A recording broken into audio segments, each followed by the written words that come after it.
ఆసన స్థితి. పిడికిలు గట్టిగా వేయించండి. మోచేతులు, పిడికిలు ముందు భాగం నుంచి జోడించండి. ఛాతీ ముందుకు తీసుకురండి.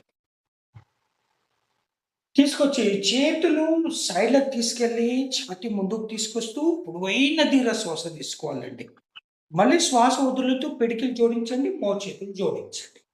శ్వాస మాత్రం దీర్ఘంగా సుడి గాలిలాగా శరీరం లోపలికి శ్వాసను పంపించండి.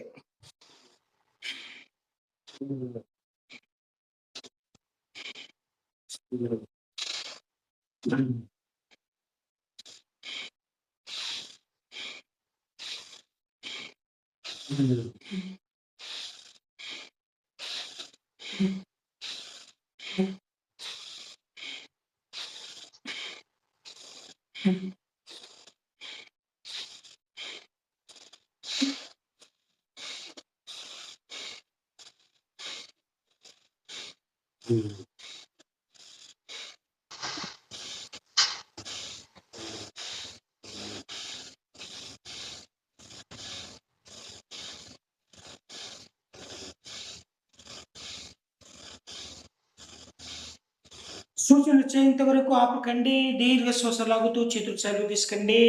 దీని ద్వారా గుండె దడ కొంతమందికి గుండె దడ భయంగా, ఆందోళనగా ఉంటుందండి. ఆ సమస్య ఈ క్రియ ద్వారా తగ్గిపోతుంది. గుండె యొక్క శక్తి సామర్థ్యం పెరుగుతుంది. గుండె యొక్క కండరాలకి మంచి సంకోచ వ్యాకోచాలు క్రియలు జరిగి, గుండె యొక్క కండరాలు సమర్థవంతంగా పనిచేస్తాయండి. ఆపకండి. సూచన వచ్చేంత వరకు ఆపకండి. దీర్ఘ శ్వాసలు తీసుకుంటూనే ఉండండి. గుండెకి, ఛాతీకి, ఊపిరితిత్తులకి సంబంధించినటువంటి ప్రాణాయానికి, ఊపిరితిత్తులను బలపరచడానికి, గుండెను బలపరచడానికి ఈ ప్రాణాయామము చాలా బాగా దివ్యంగా పనిచేస్తుందండి. ఆపకండి. ఇంకొద్దిసేపు మాత్రమే చేద్దాం.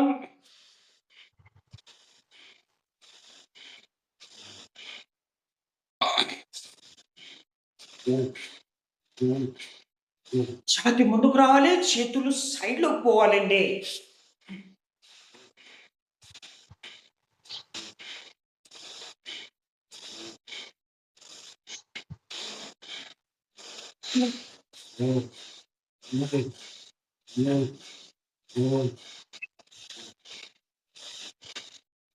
విశ్రామ్. ధ్యానంలో కూర్చోండి.